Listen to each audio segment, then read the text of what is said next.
इन्होंने कहा था कि 15 लाख रुपया खाते में आएगा, किसान की आय दोगुनी करेंगे। तो 15 लाख का 15 रुपया नहीं आया, किसान की आय भी आधी रह गई। और जहाँ तक खादों की बात है तो 900 की जगह 1200 की DAP हो गई, 50 किलो की जगह यूरिया 45 किलो की हो गई। अब हर जगह जो है, अब यहाँ से किराया 28 रुपये लगता था हमीरपुर का, आज 50 रुपया है। तो इनकी महंगाई तो बराबर बढ़ी, लेकिन माल भी तो फिर महंगा बिक रहा है। किसानों को माल भी तो बिकना है। अब देखो 1800 1900 फीसिया बिक रही है, कभी नहीं हमने देखा इतनी महंगी। हाँ, तो ये महंगा भी तो बिक रहा है। ये सरकार इसी की बनेगी, इसी की रहेगी भी। अच्छा, देख लेना चाहे योगी जी की सरकार, योगी जी की। अब ये देवानी अब कुछ मिल नहीं रहा है, तो मथुरा की बारी है। ये तो सब फालतू की चीज है। जो पिछली सरकारें रही हैं वो जातिवाद के आधार पर यहाँ वोटिंग होती थी। जातिवाद, कास्ट फीलिंग के आधार पे बहुत सारे लोग बह जाते थे। उनको अब उन्हीं कास्ट फीलिंग वाले लोग ये नहीं समझ पाते थे कि जिस जातिवाद के आधार पर हम वोटिंग कर रहे हैं, अगर उन जो जातिवाद की जो वो ठेकेदार लोग बैठे हैं उनको जाति का एक मैटर अलग हटा दीजिए, सिर्फ विकास के नाम से उनसे पूछा जाए।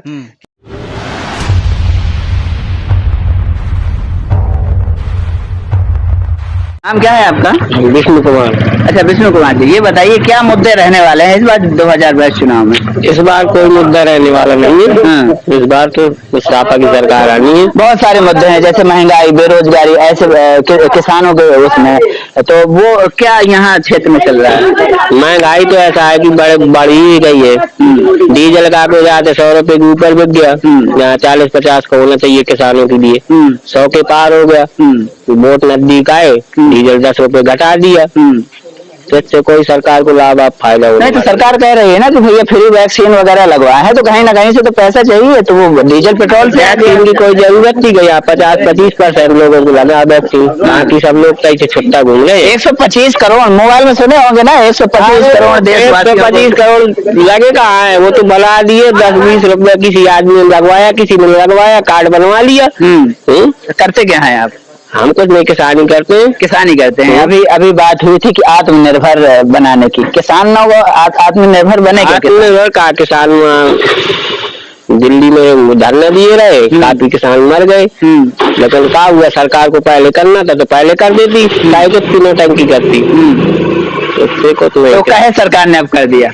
चुनाव है तो 5 प्रदेश हो गए, होना था, लगता था कि हार जाएंगे, तो कर दिया। तो आपको क्या लगता है कि जैसे ये बिल वापस कर दिए तो अब माहौल बदल जाएगा? माहौल कुछ न बदलेगा। 1.5 साल से किसान वहाँ धरना दिया, पड़े रहे ठंडियों में।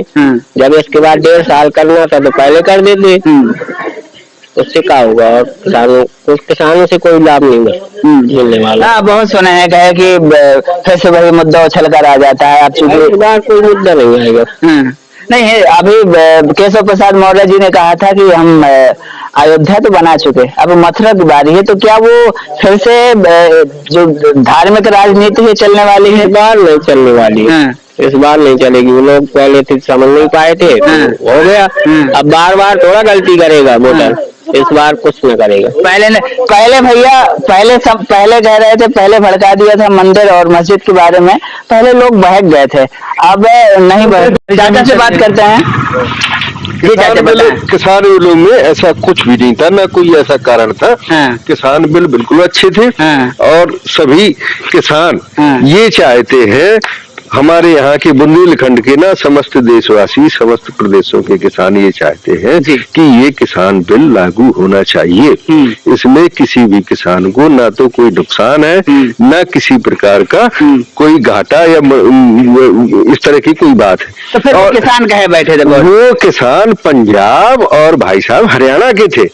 ये पंजाब और हरियाणा, आपको जानकारी होनी चाहिए, मालूम भी होगा कि पंजाब और हरियाणा जितनी भी MSP मिलती है गवर्नमेंट के द्वारा, जितनी भी MSP दी जाती है, वो सारी की सारी मोस्टली लगभग 90% से ऊपर पंजाब और हरियाणा के किसानों को जाती है।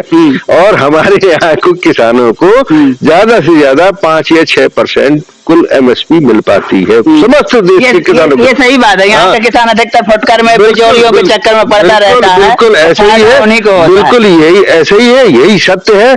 लेकिन अब ये कह लीजिए आप कि जिन्होंने आंदोलन किया वो किसानों के नेता बन गए और वो समस्त देश जितने भी देश के किसान हैं सबके नेता बन गए और इस तरह से उनको प्रचारित किया गया कि यही किसान है और बाकी कोई किसान ही नहीं, जबकि है इसके बिल्कुल विपरीत। जो लोग बैठे हुए थे ना तो वो किसान है और ना उनका किसानी से कोई लेना देना है, वो किसान है जैसे किसान है सब कोई जानता है, ये कहने की जरूरत नहीं है। अच्छा, बहुत सारे लोगों को कहा, आप भी जैसे कह रहे हैं, अगर वहाँ किसान कुछ अच्छा खा लेते थे तो कहते थे तो ये किसान नहीं है, 4 पहिया में बैठ लेते तो कहते थे क्या किसान अच्छा नहीं खा? ना ऐसी कोई बात नहीं भाई साहब, कोई भी किसान इतने दिनों तक नहीं बैठ सकता। पहली बात तो ये है, मूलभूत कारण ये है, और दूसरा कारण ये है कि वो जो किसान बैठे थे वही बता दें ईमानदारी से, पारदर्शिता से, किसी भी जो भी ये 3 कानून थे कि कोई भी ऐसा कानून बता दे जो किसी भी तरह से नुकसान किसानों को पहुंचाता हो।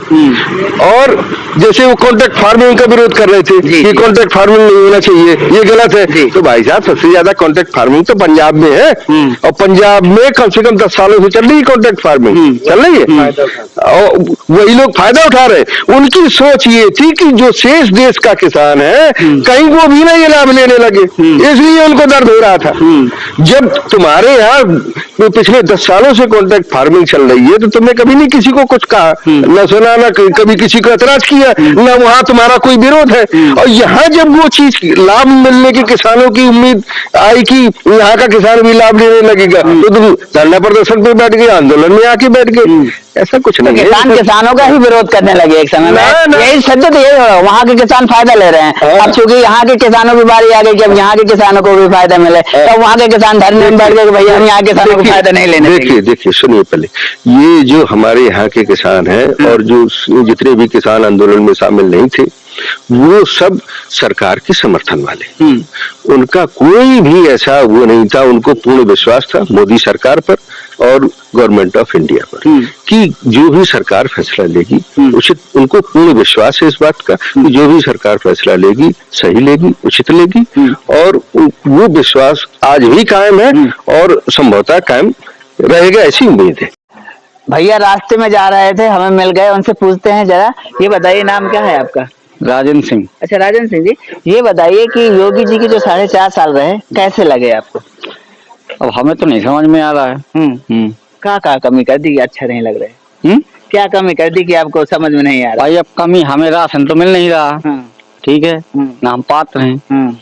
अब जिसको ना मिल रहा होगा वो बताएगा कि कैसी क्या कमी है। हम तो अपना खेती करते हैं, किसान हैं। किसानों की यहाँ प्रमुख समस्याएं क्या है और सरकार ने क्या किया, कुछ किया? अब समस्या ये है कि अब पूरा गांव भरा है उमरी, खेती चल रही है, गवर्नमेंट कुछ व्यवस्था नहीं कर पा रही। नहरें वहरें तो खुद गई होंगी? खुद गई, लेकिन पानी सब पूरी माइनरों का पानी सब उमरी जाता है। अच्छा 2022 में फिर से चुनाव आने वाले हैं, तो कौन सी सरकार को पसंद करेंगे? अब सरकार तो देखिए, वोट तो डालते समय चेंज हो जाता है कि सपा को देना है, मूड बना के जा रहे हैं कि भाजपा को देना है, और वहाँ गए तो देखा कि सपा को दे दिया। यहाँ लहर किसकी चल रही? जैसे मुद्दा नहीं रहता कि आदमी पहले से कैलकुलेट करता रहता है कि भैया इस सरकार ने ये किया, इस सरकार ये करेगी, तो हम कैलकुलेट करते रहते हैं, फिर वहाँ जाते वक्त ऐसे का मूड बन जाता है कि भैया ये नहीं वो। अब कुछ लोग सोचते हैं कि सरकार चेंज किया जाए। आप क्या सोचते हैं? सरकार चेंज होनी चाहिए, कायदे से चेंज होनी चाहिए। अच्छा ये बताइए, आप चूंकि किसान हैं, क्या और मुद्दे रहने वाले हैं 2022 चुनाव में? खाई जाती है ना, तो सोचते हैं दाल भी खा ली जाए, तो बस ऐसे सब लोग सोच रहे हैं कि गवर्नमेंट चेंज हो जाए, तो हो सकता है कुछ और लाभ मिल जाए। अच्छा हवा बदल रही है आपका कहना है। अच्छा बता दिए, एक और बात आपसे बता रहे हैं, गाँव में बहुत मायने रखता है, जैसे कि जब भी सरकारें आती हैं या जब चुनाव आते हैं तो एक अहम मुद्दा हो जाता है कि भैया हिंदू मुस्लिम या मंदिर मस्जिद की बात आ जाती है, तो वो मुद्दा क्या गांव में फर्क डालने वाला है? ये तो सब फालतू की चीजें हैं। अब तो केशव प्रसाद जी कह रहे थे अयोध्या तो हमने बनवा दिया, मथुरा की बारी है। अयोध्या बन गया, कुछ मिल नहीं रहा, तो मथुरा की बारी है। ये तो सब फालतू की चीज है। किसान आंदोलन में बैठे रहे, अब वापसी चले गए, तो क्या वो प्रभाव पड़ेगा? हाँ कुछ ना कुछ तो पड़ेगा। किसान बिल वापस कर दी ना सरकार ने, तो उससे भाजपा को फायदा मिलने वाला है या 2-4-10%। 2-4-10%। सर नाम क्या है आपका? मेरा बबलू सिंह नाम। बबलू सिंह जी, एक सवाल मेरे दिमाग में आ रहा है कि जब किसानों के लिए अनुकूल ही था ये बिल, तो फिर सरकार ने वापस क्यों कर दिया? ये कहीं ऐसा तो नहीं कि 2022 में 5 राज्यों के चुनाव आने वाले हैं तो वापस करना पड़ा? नहीं, उसके 2-3 प्रमुख कारण हम लोग की समझ में आता है, और जो भी सच्चाई हो ये सरकार जाने और वहाँ के बैठे हुए किसान जाने। लेकिन 2-3 कारण मेन ये समझ में आते हैं कि वहाँ जो भी किसान बैठे थे तो उसमें कुछ देश विरोधी तत्व, जो देश विरोधी एजेंसियां हैं, जो ऐसा देश विरोधी काम करती हैं, वो लोग उसमें शामिल थे, जिसकी खुफिया अलर्ट के आधार पर सरकार ने ये फैसला लिया होगा कि दोबारा कहीं कोई ऐसी घटना फिर से दिल्ली दंगों जैसी या जैसी लाल किला में घटना हुई थी, ऐसी किसी घटना की पुनरावृत्ति फिर से ना हो। इसलिए सरकार ले सकती है इस तरह का फैसला। और ये कारण ये भी हो सकता है कि सरकार के ऊपर 1 साल से बैठे थे किसान, ये भी दबाव होगा कि किसान है, और भी कुछ कारण हो सकते हैं। बहुत समय 10 महीने होता है। एक बार बताइए, जैसे कि आप अभी कहे देश विरोधी, एक बात बताइए, आप लोग ही बताइए ईमानदारी से, आप लोग तो हर जगह भ्रमण करते हैं, जितने किसान वहाँ बैठे थे मोस्टली वो पंजाब हरियाणा के थे कि नहीं थे? बिल्कुल थे, पश्चिमी उत्तर प्रदेश के कुछ थे। राकेश टिकैत का वहाँ क्या जनाधार है? आप ये बताइए, चुनाव लड़ा था कितनी बुरी तरह से हारी थी, तो कोई ये जनाधार वाले लोग थोड़ी है। ये अब अच्छा नहीं लगता कहता हुआ, क्योंकि वो भी किसान है, तो कुछ ऐसी चीज तो कह रहे थे ना, हमें राजनीति से कोई लेना देना है, ऐसे ही कहते हैं। ये इस तरह के नेता है कि इनको क्योंकि ये पिटे पिटाए नेता है, इनको जनता ने नकार दिया है। इनका कुछ ऐसा कारण रहा होगा तभी तो नकारे गए हैं जनता द्वारा। जब नकारे गए तो कहाँ जाए? अब वो कुछ ना कुछ अपनी पृष्ठभूमि तलाशने की, राजनीति की पृष्ठभूमि जो होती है वो तलाशने के चक्कर में कुछ ना कुछ तो करेंगे। जब ये कर रहे हैं तो ये सब चीजें हो रही। अभी आपने चर्चा की थी कि ये भी शंका हो सकती है कि असामाजिक तत्व उसमें घुस गए हो। वो तो पहले भी हुआ था, जैसे खालिस्तानी भी कहा गया, पहले कई बार दंगा भी हुए थे। सरकार ने कब कहने निर्णय लिया कि ऐसा दोबारा ना हो? सरकार ने ये निर्णय नहीं लिया, और उसके पीछे सरकारी मंशा कुछ, ये लोकतंत्र हमारा, लोकतंत्र का जो हमारा ये संविधान है, यहाँ पे सबको प्रदर्शन करने की, अपनी अभिव्यक्ति की आजादी की सबका हक है। और जब उसी हक के आधार पर कुछ लोग इसका गलत फायदा उठाते हैं, ये लोकतंत्र का हमारे देश की सबसे बड़ी विडंबना यही है कि जो लोकतंत्र का मौलिक अधिकार समस्त देशवासियों को दिया गया है, तो कुछ ऐसे लोग हैं जो उसी की आड़ में, उसी जो भी अधिकार है उसकी आड़ में गलत काम करते हैं। गलत काम क्या करते हैं? उसका गलत तरीके से इस्तेमाल करते हैं। और इसी तरह से ये भी है, जैसे अभिव्यक्ति की आजादी वाला, इसका भी जो तो गलत तरीके से, मुझे नहीं पता इस टॉपिक पर आप बोलना चाहते हैं या नहीं बोलना चाहते। बहुत सारे, जैसे हम लोग गांव में जाते हैं, लोगों से कहते हैं कि थोड़ा सा अपने विचार प्रकट कर दीजिए, तो लोग डर कर दूर भागते हैं। क्यों भागते हैं? नहीं, बिल्कुल नहीं। ऐसा शासन प्रशासन में कोई डर है क्या? सुनिए, देखिए उसके 2-4 मूलभूत कारण है।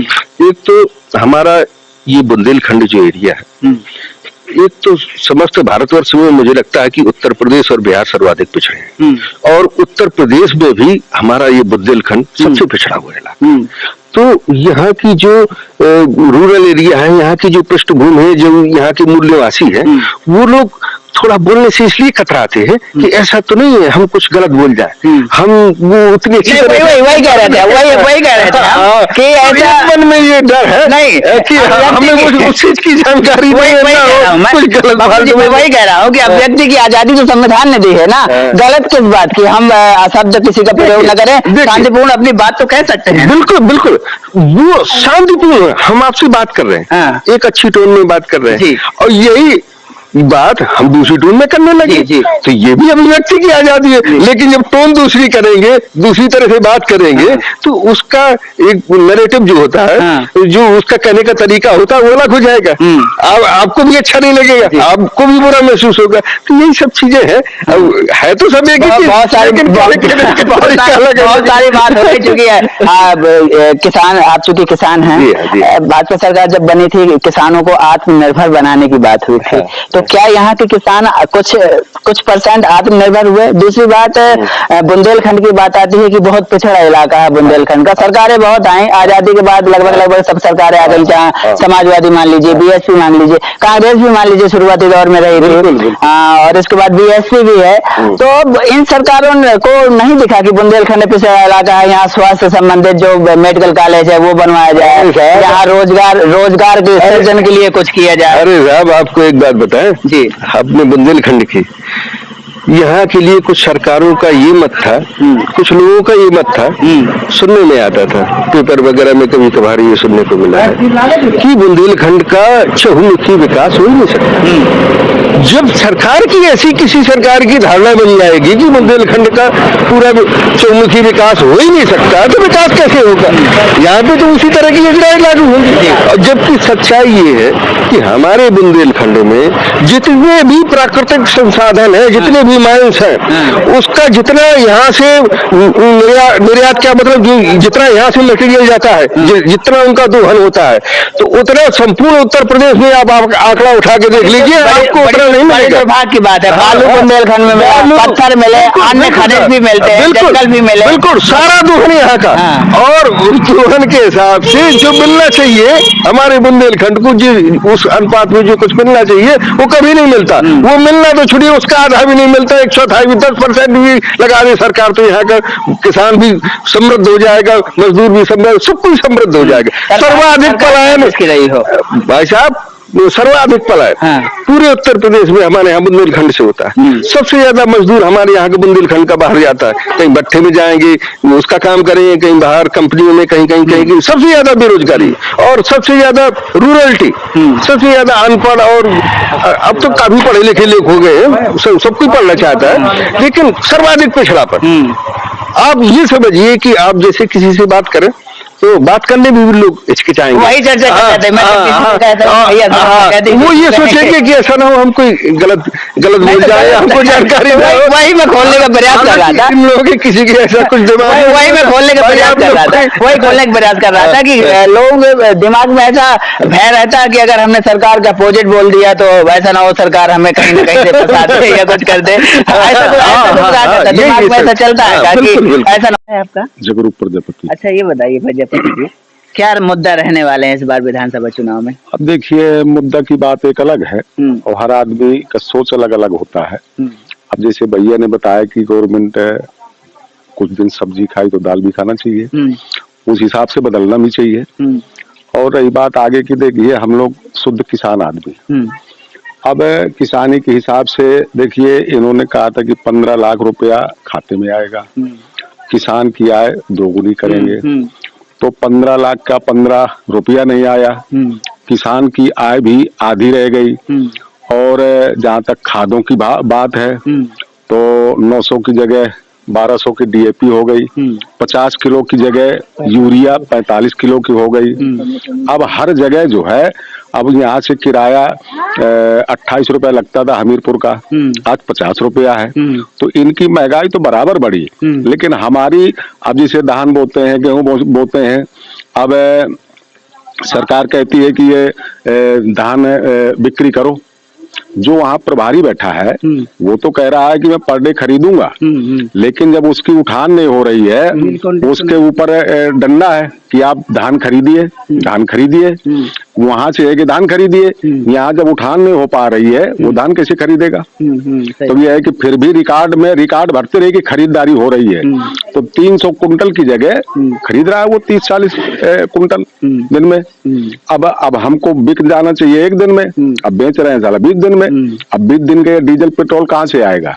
अब पेट्रोल 60 रुपया में भरवाते रहे, आज 100 रुपया में है। तो ये महंगाई हमारे लिए तो ये सब व्यवस्थाएं कर दी, इसलिए भाई हम बीजेपी के पक्ष में न रहे हैं, न कभी होंगे। ये चाचा कहना है कि सरकार हमेशा कहती रही कि किसानों को आत्मनिर्भर बनाएंगे, मगर जब किसानों की बारी आई तो वहाँ किसान बहुत दिन संघर्ष भी करते रहे, इसके बाद लगातार महंगाई बढ़ती रही। ये बताइए कि जैसे प्रति 5 वर्ष में चुनाव आता है, 4.5 साल हो गए, 2-3 महीने बाद आपके चुनाव होने वाले हैं, हैं।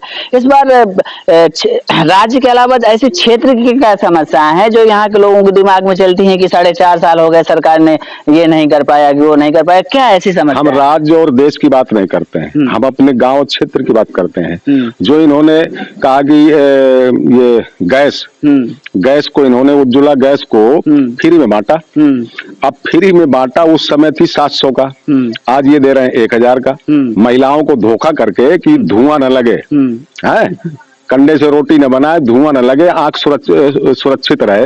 आज जब भरवाने के लिए नहीं है, पैसे भरवाने के लिए नहीं है, अब इन्होंने कन्या विद्याधन, बेरोजगारी और ये वृद्धा पेंशन, ये तमाम जो थी, तो अगली गवर्नमेंट ने जो समाजवादी गवर्नमेंट ने किया और लैपटॉप बांटे, तो क्या कोई एक यादव के अकेले थोड़ा बांटे थे, सबको दे रही थी ना जी।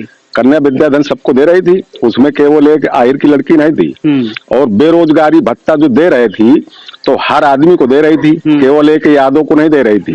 तो ये द्वेष भावपूर्ण जो अभी इनको ये है कि जैसे मथुरा बना लिया, अब हम काशी की बारी है, तो इनको कुछ मुद्दा मिलना चाहिए। ये समाज एक प्रकार से ये कह देते हैं, सांप्रदायिकता पार्टियां जो कह देती हैं कि मंदिर मस्जिद या कह देते हैं हिंदू मुस्लिम की राजनीति कर देते हैं, ये गाँव में प्रभाव करने वाला है?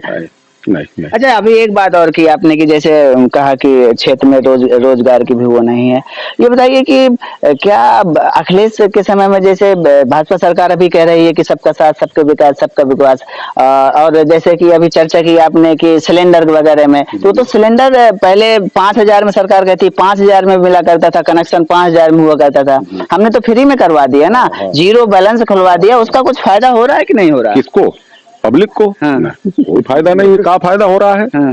वो तो हमसे 300 रुपया अधिक तो ले ही रही है, अब नहीं भराएंगे तो कनेक्शन भी कट जाएगा, वापस भी हो जाएगा। मतलब महंगाई मुद्दा फिर से इस बार चुनाव में रहने वाला है 100%। अच्छा, थोड़ी सी और बात करना चाहेंगे, अभी आप चूंकि गाड़ी से आए हैं और सड़क की बात करते हैं, योगी जी सरकार जो है कह रही गड्ढा मुक्त सरकार, गड्ढा मुक्त सड़कें कर देंगे, तो क्या गड्ढा मुक्त सड़कें हुई क्या? चूंकि सरकार बड़े बड़े हाईवे बनवा करके उनको शिलान्यास करके वो कह रही है कि देखिए अगर ये कर भी रहे हैं तो कोई अपनी जेब का नहीं कर रहे हैं। हम लोगों से इतना जीएसटी में रुपया ले रहे हैं, इतना ये गल्ला बांट रहे हैं, तो अपनी जेब का नहीं कर रहे हैं। ये सब हमारा जीएसटी काट के ये सब कर रहे हैं, तो इसमें कोई गवर्नमेंट कर रही है तो एहसान नहीं कर रही है। अब जैसे अभी कह रहे थे, ऊपर वाले कह रहे हैं कि हम जो है इस महीने से राशन बंद कर देंगे, अब ये कह रहे हैं कि इस महीने से हम 2 गुना राशन देंगे, और कब तक? अभी तक 5 साल में क्यों नहीं दे दिया 2 गुना?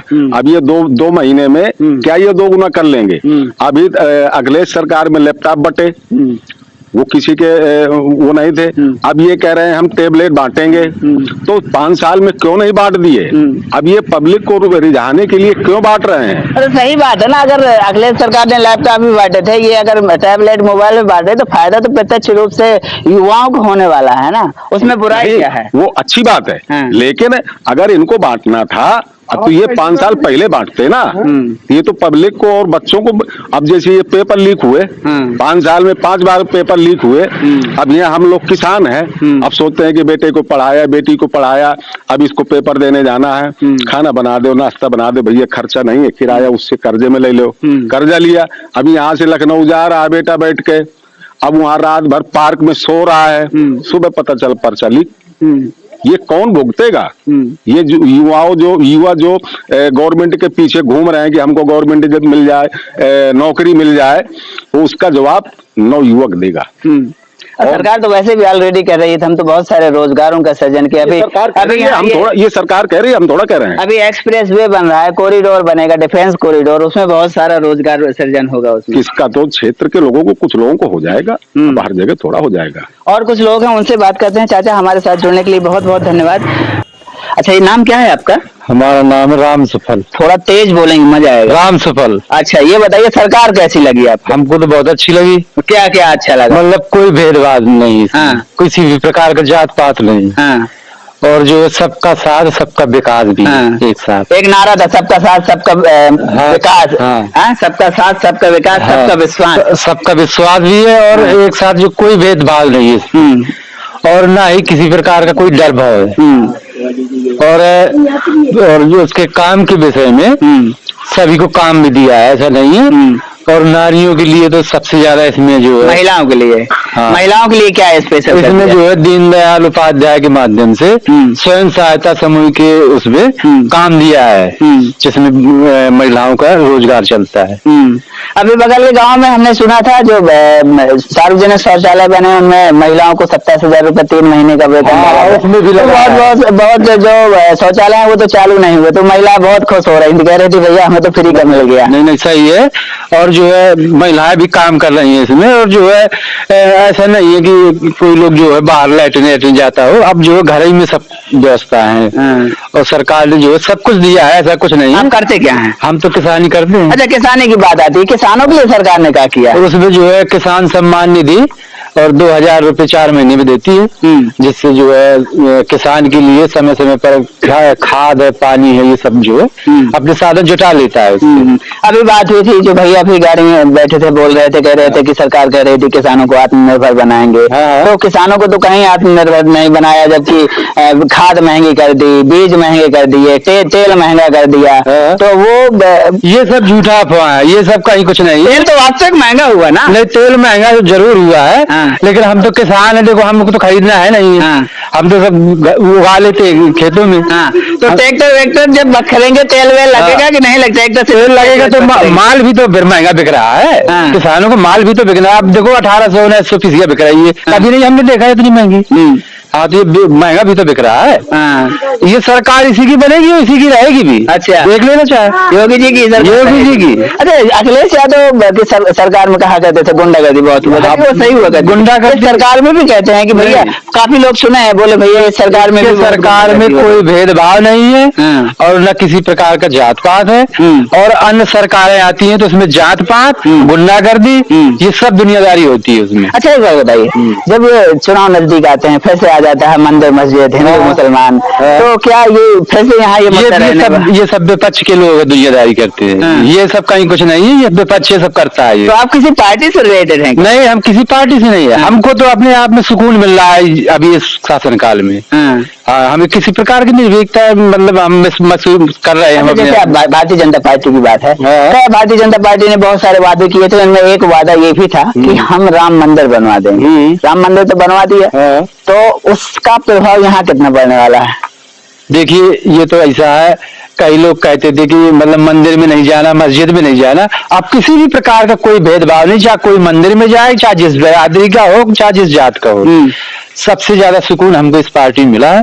हम तुम्हें सीधी बता, केशव प्रसाद मौर्य जो उप मुख्यमंत्री वो कहे थे भैया अयोध्या तो बनवा दिया, अब मथुरा की बारी है, तो क्या वो मथुरा मंदिर? हाँ, बिल्कुल बनो करवा सकते। जब वो कहते जो तो करते भी हैं, झूठे वादे नहीं करते वो। हाँ, योगी मोदी जी का जो एक छवि थी, उसमें छवि में ये था कि मोदी जी जो निर्णय ले लेते हैं, चाहे नोटबंदी हो, चाहे जीएसटी हो, या किसान वाले बिल हो, तो वो फिर वापस नहीं करते। मगर अब ऐसा क्या हो गया कि किसानों के जो बिल थे उनको वापस लेना पड़ा? अब देखिए, लोग कहते हैं, सुनिए, लोग कहते हैं कि सरकार को डर लगने लगा है कि कहीं ऐसा ना हो कि वोट में फर्क पड़ जाए चुनाव में। नहीं, ऐसा कहीं कुछ नहीं है। वो तो जो है समझाने की वो थोड़ा सा वो है कि समझा नहीं पाए नहीं तो वो जो है जो भी काम करते हैं तो वो विकास के लिए ही काम करते हैं। हाँ, वो अभी तक ऐसा कोई काम नहीं हुआ जो देश के विरोधी काम हो। अच्छा, ये बताइए, जैसे समझाने की बात चल रही है, बिलों में क्या था जो लोगों को समझ में नहीं आया? अब ये तो भाई अपनी अपनी सोच है। हम तो नहीं, आप बताइए ना, किसान बिलों में ऐसा क्या था लोगों को समझ में नहीं आया? वो सोच रहे थे कि हमारी जमीन चली जाएगी। भाई देखिए, लोकतंत्र राजतंत्र में इतना ही अंतर होता है। लोकतंत्र में हम सत्ता का अपना विरोध जता सकते हैं। हम कहते हैं हमारी यहाँ समस्या है, अगर वो पूर्ण नहीं हुई है, हम कह सकते हैं ना कि सरकार ने नहीं किया, हमने वोट दिया था, नहीं कर पाई सरकार, वो तो कह सकते हैं। अब ये बात यहाँ आ जाती है, अगर कहेंगे तो कोई भैया गड़बड़ ना कर दे, तो ये कहाँ की बात हो गई? ये सोच है, और सोच क्या है, ये पिछड़ेपन का कारण है। और कोई तो सरकार तो ये सरकार, आप भारतीय जनता पार्टी की भी सरकार है, 4.5 साल हो गए, करीब 5 साल होने वाले हैं। इस सरकार ने भी तो कुछ ऐसा विशेष किया क्या? कुछ ऐसा विशेष किया जो आप लोग हमें बता सके कि बुंदेलखंड में भारतीय जनता पार्टी सरकार ने ऐसा किया कि थोड़ा सा सुधार हुआ? सरकार चाहे कोई भी हो, चाहे बीएसपी को सपा के हो, मगर बुंदेलखंड हमेशा से यही कंडीशन में रहा है। क्या उम्मीद लगती है आगे कुछ कोई सरकार ध्यान देने वाली है? मेन कारण बताएं आपको, सबसे बड़ा कारण रहा है जो पिछली सरकारें रही हैं, वो जातिवाद के आधार पर यहाँ वोटिंग होती थी। जातिवाद, कास्ट फीलिंग के आधार पर बहुत सारे लोग बह जाते थे। उनको अब उन्हीं कास्ट फीलिंग वाले लोग ये नहीं समझ पाते थे कि जिस जातिवाद के आधार पर हम वोटिंग कर रहे हैं, अगर उन जो जातिवाद के जो ठेकेदार लोग बैठे हैं, उनको जाति का एक मैटर अलग हटा दीजिए, सिर्फ विकास के नाम से उनसे पूछा जाए कि आपको कौन पसंद करेगा उत्तर प्रदेश में या बुंदेलखंड में, सिर्फ जातिवाद का फैक्टर हटा दीजिए, ये साथ कहीं किसी श्रेणी में नहीं खड़े हैं। तो कहीं किसी भी जगह नहीं खड़े। तो जातिवाद फैक्टर बन ही जाता है ना? नहीं, बिल्कुल नहीं, बिल्कुल नहीं, बिल्कुल नहीं। अब उसकी अवधारणा बदल चुकी है। अब यहाँ का आदमी जागरूक हो चुका है। बिल्कुल नहीं, जातिवाद के आधार पर है कुछ लोग, ऐसा नहीं कि वो पूर्ण परिवर्तन हो गया होगा, है कुछ लोग संख्या में, लेकिन अब वो जितनी भी संख्या में बचे हैं तो उनकी इतनी तादाद नहीं बची है कि वो किसी भी समीकरण को या किसी भी रिजल्ट को प्रभावित। थोड़ी चर्चा और करना चाहेंगे अभी, जैसे कि चुनाव नजदीक आ गया, मोदी जी आते हैं, उनकी रैली में भीड़ आती है, अखिलेश जी आते हैं, उससे डबल भीड़ आ जाती है। क्या हवा बदल रही है कि फिर से वही जा रहा है? नहीं, ऐसा कुछ नहीं है। जो आप यहाँ देखिएगा, कुछ जब रिजल्ट बुंदेलखंड की 11 सीटें हैं विधानसभा बुंदेलखंड में, नहीं सॉरी 19 सीटें हैं पूरी बुंदेलखंड, और पूरी 19 की 19 सीटें भाजपा को गई। एक समय ऐसा हुआ था बीएसपी का गढ़ माना जाता था। बिल्कुल बिल्कुल रहा है। हम लोग सब लोग समर्थन करते थे बहुजन समाज पार्टी का, लेकिन एक जाति विशेष का इतना ज्यादा वो हुआ, इतना ज्यादा प्रताड़ना के शिकार हुए लोग कि सभी लोग उब गए। वही तो बताया मैंने कि यहाँ पे जो जातिवाद का फैक्टर इतना ज्यादा हावी था कि उस वजह से ये और भी बढ़ता चला गया, क्योंकि वो तो जात के आधार पर वोट लेते हैं। उनको तो ये कहना है हम साहब फलानी जात के, अब जात के आधार पर दो हमें वोट। उनको क्या मतलब कि विकास हुआ है, तुम्हारे घर में खाने के लिए है कि नहीं है, तुम्हें कुछ मिल रहा कि नहीं, मूलभूत सुविधाएं, बिजली, पानी, सड़क तुम्हारे पास है कि नहीं, वो तो जात के आधार पर आपको वोट देना है, वो उसके ठेकेदार बैठे हैं। तो ये सब वहाँ से समीकरण उनका बिगड़ गया। अच्छा, एक बात और बता दी, जैसे कि भारतीय जनता पार्टी की जब सरकार आई थी तब कहे थे किसान आत्मनिर्भर होंगे, अच्छे दिन लाएंगे, सबके खाते में 15-15 लाख आएंगे, बिजली सस्ते में देंगे, तो वो कहीं कुछ हुआ क्या? देखिए अच्छे दिन आए क्या? हाँ ठीक है।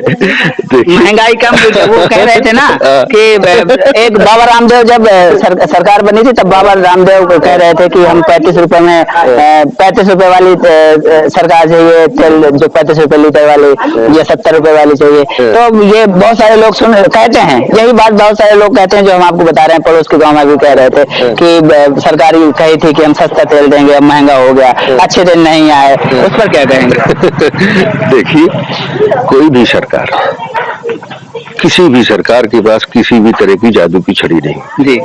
जो भी सरकार आती है, सारी सरकारें जितनी भी पार्टियां हैं वो सब अपने अपने आधार पर अपना अपना विजन पेश करती हैं कि हम ऐसा करेंगे, घोषणा पत्र पेश कर देती हैं। हाँ, घोषणा पत्र पेश करती हैं और विजन दिखाती हैं कि हम ऐसा करेंगे, हमारी सोच ये है, हम इस तरह से विकास के काम करेंगे। लेकिन वास्तविकता तब समझ में आती है जब उसके आधार पर कुछ कार्य करना शुरू करते हैं। उन्होंने ये कहा, भाजपा वालों ने ये कहा कि हम इतना विकास करेंगे, ये करेंगे, तो कुछ जनता को समझ में आया। कैसा समझ में आया कि कुछ ना कुछ काम तो हो रहा है, उसकी शुरुआत हो रही है, काम कर रहे हैं। हमारे यहाँ लाइट, पानी, बिजली, सड़क, जो ये मूलभूत सुविधाएं हैं, ये ठीक ठाक सुचारू रूप से चल रही हैं। और ये जो राशन वितरण वाला है, ये बहुत अच्छा काम तो कह रहे हैं महंगाई बहुत बढ़ा दी है सरकार ने। नहीं, ये सारी गलत बातें हैं, निराधार हैं और इनका कोई आधार नहीं, कोई आधार हो ही नहीं सकता है। क्योंकि सन 2014 में सरकार, मोदी सरकार बनी थी, उस समय की महंगाई की दर और आज की महंगाई की दर की आप तुलना कर लीजिए, आपको स्पष्ट समझ में आ जाएगा कि सच्चाई क्या है। लोगों तो दिखता है ना, जैसे लोगों को थोड़ा दिखा करता है। सॉरी, 2014 के पहले आप महंगाई की दर देख लीजिए कि किस तरह से महंगाई जा रही थी, पेट्रोल डीजल के दाम किस तरह से जा रहे थे। आज देख लीजिए, 2014 से 7 सालें हो गई। 7 साल बाद अगर हम 2014 की स्थिति में पहुंच रहे हैं तो ये तो हमारे पास प्लस पॉइंट हुआ कि हम 7 साल बाद वहां पहुंचे, और नहीं तो वो सरकार होती तो उसके अनुपात में तो हम पता नहीं कहाँ पहुंच जाते। चलिए, बहुत अच्छा लगा आपसे बात करके। धन्यवाद। के साथ जुड़ने के लिए बहुत बहुत धन्यवाद।